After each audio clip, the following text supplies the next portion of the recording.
kita masuk kepada an-naqidut tasi', pembatal yang ke-9.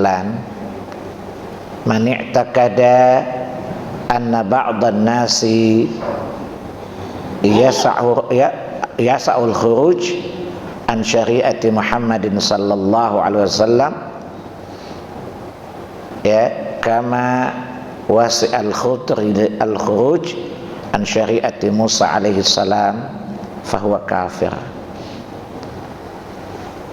Barang siapa yang meyakini bahwa sebagian manusia tidak wajib mengikuti Nabi sallallahu alaihi wasallam dan ia boleh keluar dari syariat, ya, Nabi kita Muhammad sallallahu alaihi wasallam, sebagaimana Khidir keluar dari syariat Musa alaihi salatu wassalam, maka ia kafir. Yang pertama, saya bagi dua, ya. Pertama, kita harus jadi ada orang meyakini gini kan, ada penganut tasawuf itu kan meyakini kan tingkatan tertentu kan nggak perlu lagi membutuhkan syariat, ini kafir, paham ya? Maka pertama, syariat yang Allah syariatkan itu pada dasarnya untuk seluruh manusia, karena Allah mengutus para nabi itu untuk seluruh manusia. Kita bisa lihat pada dalil surat yang ke-4 An-Nisa ayat yang ke-165. Rusulan mubasysyirin wa mundzirin li'alla yakuna li'alla yakuna linnasi 'alallahi hujjatun ba'da rasul.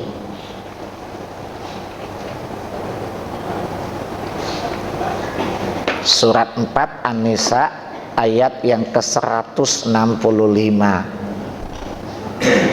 Kata Allah, rusulan mubasysyirin wa mundzirin. Rasul-rasul itu diutus sebagai pemberi kabar gembira dan pemberi peringatan.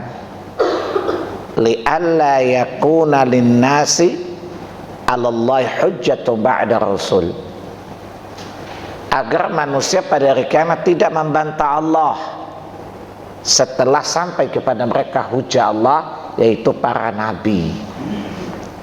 Dalil ini menunjukkan bahwa seluruh para nabi diutus kepada manusia, maka syariat mereka disyariatkan untuk mereka semuanya. Di surat yang ke-17, surat Al-Isra ayat yang ke-15, man ihtada fa innama yahtadi li nafsihi wa man dhalla fa innama yadhillu 'alaiha ala taziru waziratu wizra ukhra wa ma kunna mu'adzibina hatta nab'atha rasula.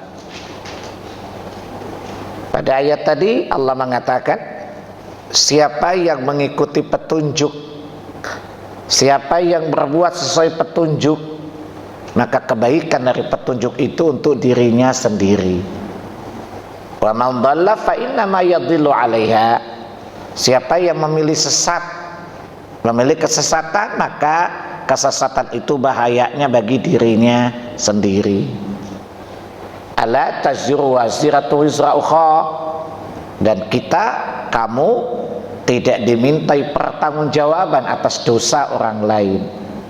Orang yang berdosa memikul dosanya sendiri, tidak dimintai pertanggungjawaban atas dosa orang lain. Kemudian ini dihujah bahwa kata Allah di akhir itu, wa ma kunna mu'adzibina hatta nab'atha rasula, ya, dan kami tidak mengazab satu kaum sampai kami utus kepada mereka rasul-rasul. Saya bawa dalil umum dulu, ya. Jadi kalau ada orang, jadi dalil yang umum tidak boleh dibatasi kemutlakannya kecuali dengan dalil yang lain. Jadi kalau ada orang mengatakan, oh kalau saya udah level ini boleh dogol dari syariat, mana dalilnya gitu. Namanya sontoloyo. Paham ya? Maka nanti di hari kiamat Allah bertanya kepada jin dan jun. Jangan ketawa bu. Ya, surat 6 ayat yang ke 130. Surat Al-An'am ayat yang ke 130. Saya ngomong kecepatan nggak bu? Pas ya. Allah bertanya kepada manusia dan jin di mahsyar ya, ya ma'syaral jinni wal insi alam ya'tikum rusulun minkum yaqussuna 'alaikum ayati wa yunzirunakum liqa'a yaumikum hadza. Qalu bala, dan seterusnya. Wahai jin dan manusia, bukankah telah datang kepada kalian rasul-rasul kami dari kalangan kalian sendiri yang menerangkan kepada kalian ayat-ayat kami, syariat kami, dan memberi peringatan kepada kalian tentang hari kiamat ini? Qalu bala, kita menjawab iya. Udah berapa dalil tadi? Udah berapa dalil tadi? Maka setiap orang yang diseret ke neraka, setiap orang yang diseret ke neraka, ini menunjukkan bahwa syariat diberlakukan bagi semua orang ya. Kemudian manusia terbagi dua tadi kan, ada yang kafir, ada yang mukmin. Faham? Orang kafir saja diazab gara-gara menolak syariat, bukan?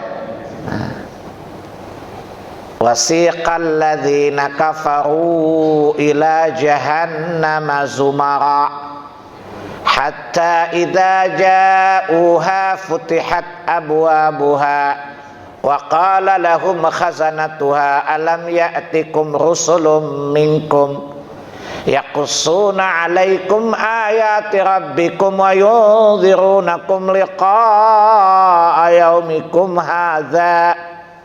Ya, dan seterusnya. Surat 39, surat Az-Zumar ayat 70. Ketika orang-orang kafir digiring ke neraka berkelompok-kelompok, maka dibukakan pintu neraka kepada mereka. Lalu malaikat bertanya, alam ya'tikum rusulun minkum, bukankah telah datang kepada kalian rasul-rasul kalian dari Rabb kalian, yaqussuna 'alaikum ayati rabbikum, yang membacakan kepada kalian ayat-ayat Rabb kalian? Qalu bala, ya iya sih, tapi keputusan Allah sudah tidak bisa dianulir lagi, nggak bisa di PK lagi ya, tidak bisa di judicial review lagi, udah final itu putusan. Betul ya? Syariat berlaku umum. Paham? Ketika dia nolak, dicekik batang lehernya tadi. Ya. Kemudian di surat 67 ya, surat Al-Mulk ya, surat 67, tak saya lihat ayatnya, ayat 11, ayat 9 ya. Walilladzina kafaru birabbihim adzabu jahannam wa bi'sal masir. Idza ulqu fiha sami'u laha shahiqan wa hiya tafur takadu tamayyazu minal ghaid. Ya, dan seterusnya, coba dilihat. Qalu bala qad ja'ana nadhir fakadzabna wa qulna ma nazzalallahu min syai' in antum illa fi dhalalin kabir.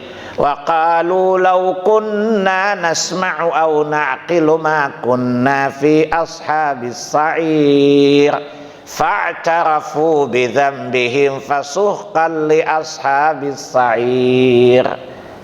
Ketika orang-orang kafir dilemparkan ke neraka, malaikat selalu bertanya, ya, apakah belum sampai kepada kalian, ya, para pemberi peringatan kepada kalian?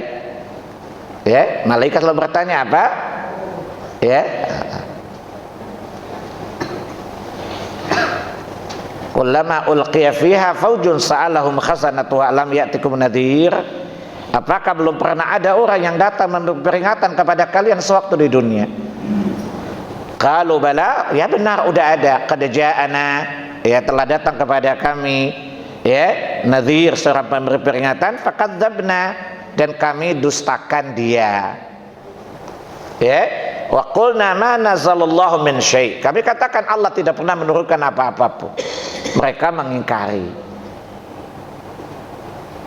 Dan masih banyak ayat yang senada dengan itu. Dan apa ini adalah janji Allah yang khusus kepada manusia. Ini termasuk salah satu janji Allah yang Allah janjikan kepada manusia melalui Adam alaihi salatu wassalam. Ketika bapak-bapak, ketika iblis keluar dari surga, apakah Allah menjanjikan sesuatu untuknya? Apa yang dijanjikan Allah kepada malaikat? Kepada iblis. Nah, diberi panjang umur dan kekal di neraka, ya. Jadi iblis itu udah tahu dia di neraka. Ya, jangan antum tuduh Allah zalim. Ya, karena Allah tahu iblis tidak tobat. Emang iblis pernah bilang ke bapak-bapak, karena ada pernah dosen ngomong, ya, iblis itu nggak salah, karena dia itu bukan ingin membangkang, tapi dia sedang menjaga kemurnian tauhidnya. Ini yang cerita nih dosen. Lalu saya tanya, Pak, emangnya kejadiannya bapak ada di situ? Jadi bapak tahu betul ceritanya, ya. Kemudian atau iblis tadi pagi datang ke bapak cerita curhat, ya. Maka ada dulu dosen saya tidak suka lihat saya karena dia bilang, nak, bicaramu benar tapi mukamu sinis sekali, ya, rasanya sakit di tulang-tulang. Saya bilang, bapak kalau masuk neraka nggak apa-apa, kan bapak udah dibayar. Masa saya bayar semester masuk neraka lagi, kasihan betul nasib. Itu namanya sudah jatuh tertimpa eskalator. Ya, bapak lain kali ngomong jangan ngawur, Pak. Emang bapak kira mahasiswa itu bodoh-bodoh apa? Ya. Terus saya bilang, kalau mengikuti perkataan bapak, berarti satu, Allah itu bodoh. Allah tuh nggak tahu hatinya iblis. Kok bapak lebih tahu hati iblis? Menurut saya tidak ada yang tahu hati iblis kecuali Allah. Yang kedua, iblis itu sendiri.